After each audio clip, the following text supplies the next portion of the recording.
बहराइच हिंसा मामले को लेकर के बड़ी जानकारी मिल रही है, बड़ी खबर आपको बता दें। बहराइच हिंसा मामले में एक्शन हुआ है और मेसी सीओ रुपेंद्र गौड़ को हटाया गया है। तो बड़ी जानकारी आपको दे दे, बहराइच हिंसा मामले को लेकर के बड़ा एक्शन।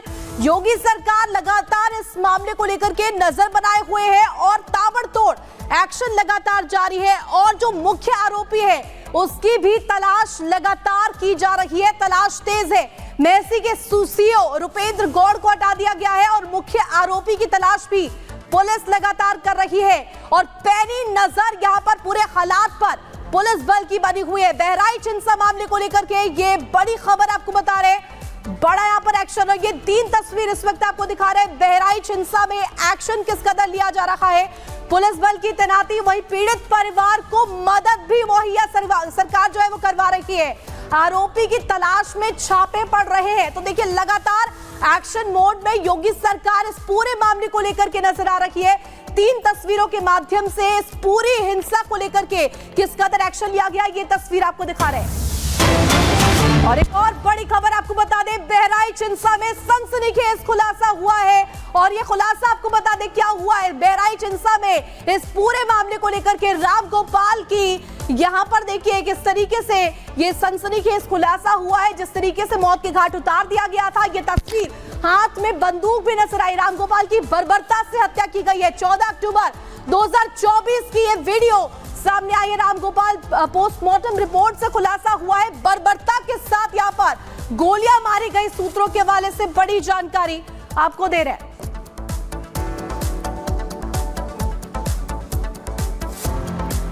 तो देखिए राम गोपाल के शरीर में करीब 36 छर्रे के निशान यहां पर मिले हैं। चेहरे, गले और सीने में धंसे मिले छर्रे। सूत्रों के हवाले से बड़ी जानकारी आपको दे रहे हैं।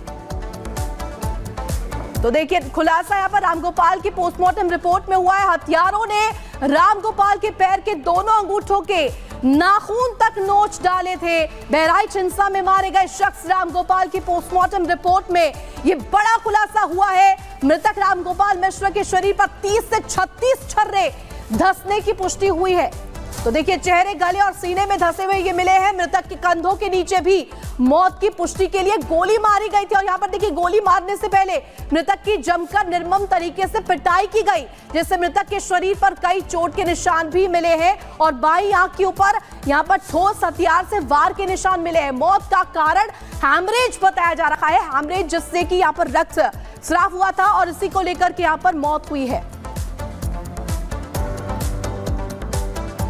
और बहराइच हिंसा मामले में योगी सरकार के सख्त एक्शन का असर ग्राउंड पर भी दिखने लगा है। जो प्रभावित इलाके हैं वहां पर जो हालात हैं वो सामान्य होते जा रहे हैं। आरोपियों पर कानूनी शिकंजा भी कसा जा रहा है। एक रिपोर्ट इसी से जुड़ी आपको दिखाते हैं।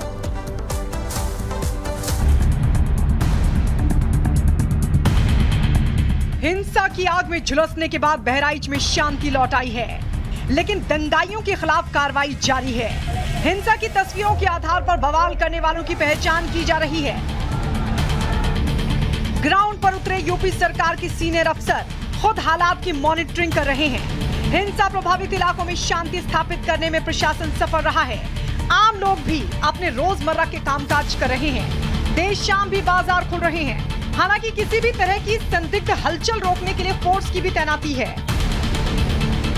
भारी फोर्स यहाँ पर आई हुई है और ऐसे ही लगातार इन रास्तों पर फोर्स अलग अलग एरिया में, अलग अलग बाजार में आई हुई है और लगातार निरीक्षण कर रही है, पेट्रोलिंग कर रही है ताकि किसी तरह की कोई दिक्कत ना हो। तनाव चूँकि थोड़ा सा सामान्य है, पुलिस फोर्स बहुत ज़्यादा है बहराइच में, जिसकी वजह से जो आक्रोशित जो भीड़ थी वह नहीं दिखाई दी है, उसको कंट्रोल कर दिया गया है पूरी तरह से। दुर्गा प्रतिमा विसर्जन के दौरान बहराइच की फिजा खराब करने वालों पर यूपी सरकार कड़ी कार्रवाई की तैयारी कर रही है। योगी सरकार के सख्त रुख के बाद बहराइच के हिंसा प्रभावित इलाकों में शांति है। अब तक 50 से ज्यादा दंगाइयों को जेल भेजा गया है। वीडियो फुटेज से आरोपियों की पहचान की जा रही है।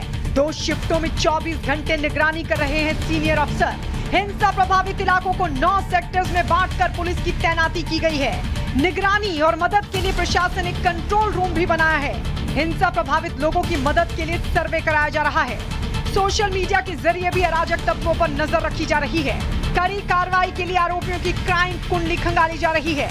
दावा किया जा रहा है कि हिंसा भड़काने वालों के खिलाफ बुलडोजर एक्शन भी हो सकता है। हालांकि इसके लिए पहले प्रशासन तमाम अवैध निर्माण को चिन्हित करेगा। चप्पे चप्पे में पुलिस की नज़र है, उनको ट्रेस किया जा रहा है, उनको ढूंढा भी जा रहा है और आश्वासन भी दिया गया है कि जल्द ही ऐसे लोगों को यानी कि जो अपराधी हैं उनको पकड़ा जाएगा और जो उनको सज़ा जो परिवार कह रहा है उसके ही अनुरूप कहीं न कहीं कानून के दायरे में लाकर पुलिस उनको सज़ा देगी। पुलिस ने इस मामले में 2 और केस भी दर्ज कर लिए हैं। मृतक युवक राम गोपाल मिश्रा के भाई की तहरीर पर सरफराज और रिंकू समेत कई आरोपियों के खिलाफ केस दर्ज किया गया है।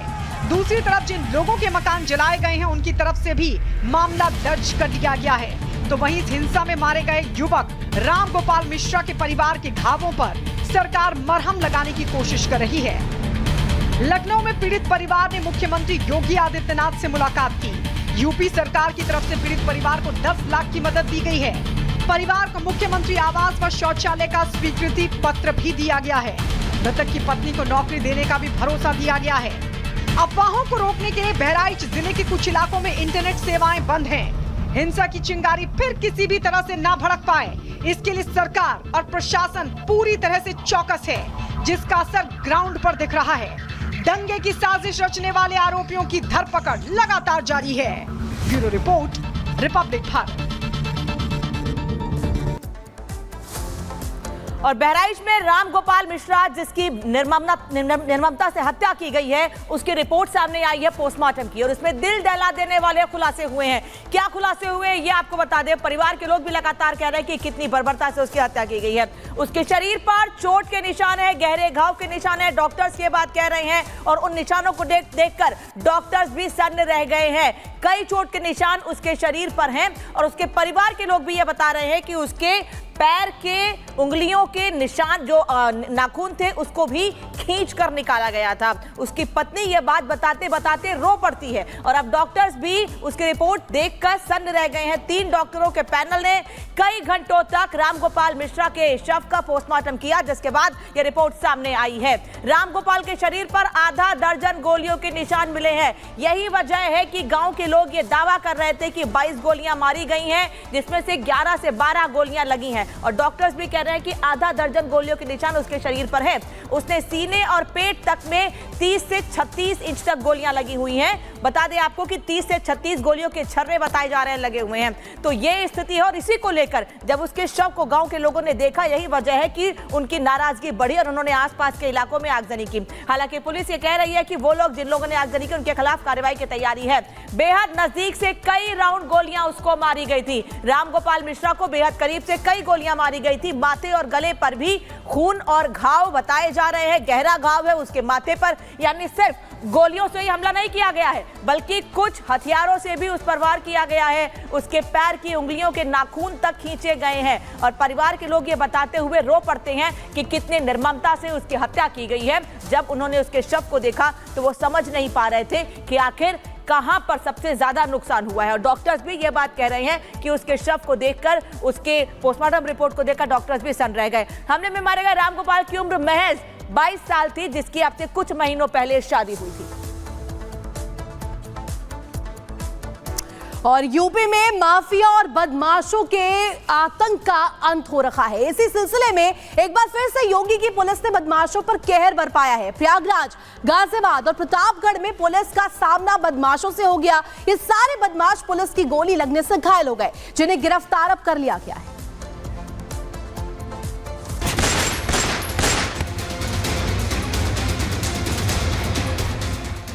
ये 3 तस्वीरें बता रही हैं कि यूपी में बदमाशों के खिलाफ योगी की पुलिस का ताबड़तोड़ एक्शन जारी है। जिस भी बदमाश ने यूपी में माहौल खराब करने की कोशिश की है, उनकी हालत इन तस्वीरों से बयां हो रही है। प्रयागराज, गाजियाबाद और प्रतापगढ़ में बदमाशों पर योगी की पुलिस का कहर टूटा है। पुलिस ने प्रयागराज के इस आरोपी को एनकाउंटर के बाद गिरफ्तार किया है। 4 अक्टूबर को इसने नाबालिग लड़की के साथ रेप किया था, साथ ही लड़की की हत्या कर दी थी। लड़की की लाश खेत में पड़ी मिली थी। तभी से पुलिस इस बदमाश की तलाश कर रही थी। पुलिस को खबर मिली थी कि हाईवे के पास आरोपी दिखा है। इसके बाद पुलिस मौके पर पहुंची। खुद को घिरा हुआ देख मुकेश ने पुलिस वालों पर फायरिंग कर दी और वहां से भागने लगा। जवाबी कार्रवाई में इसके पैर में गोली लगी है। उसके द्वारा तमंचे से पुलिस टीम पे फायर किया गया। जवाबी कार्रवाई में पुलिस द्वारा भी फायर किया गया, जहां पर उसके टांग में गोली लगी। उक्त अभियुक्त को गिरफ्तार कर जेल भेजा जाएगा तथा कठोर से कठोर विधिक कार्रवाई सुनिश्चित की जाएगी। गाजियाबाद में भी पुलिस की एक शातिर लुटेरे से मुठभेड़ हो गई। मुठभेड़ के दौरान लुटेरे के पैर में गोली लगी है। ये बदमाश आए दिन लूट स्नैचिंग की वारदातों को अंजाम देता था। के बाएं पैर में गोली लगी है तथा इसे तत्काल ही निकटस्थ हॉस्पिटल में एडमिट कराया गया, जहां ये उपचाराधीन है। पूछताछ में इसने अपना नाम विशाल पुत्र प्रेमचंद बताया है तथा इसका पूर्व का भी आपराधिक इतिहास रहा है। इसके कब्जे से एक अवैध तमंचा, कुछ कारतूस तथा सोने की एक डली बरामद हुई है। वहीं प्रतापगढ़ में पुलिस ने मुठभेड़ में राजनीति, कला, संस्कृति का संगम, किसमें कितना है दम। उन्होंने राष्ट्र को भी कह दिया कि तुम जाओ। राष्ट्र प्रथम न होने का भी कोई विकल्प है। सबसे आगे होंगे हिंदुस्तान। राष्ट्र सर्वोपरि सम्मेलन 18 अक्टूबर सिर्फ रिपब्लिक भारत पर।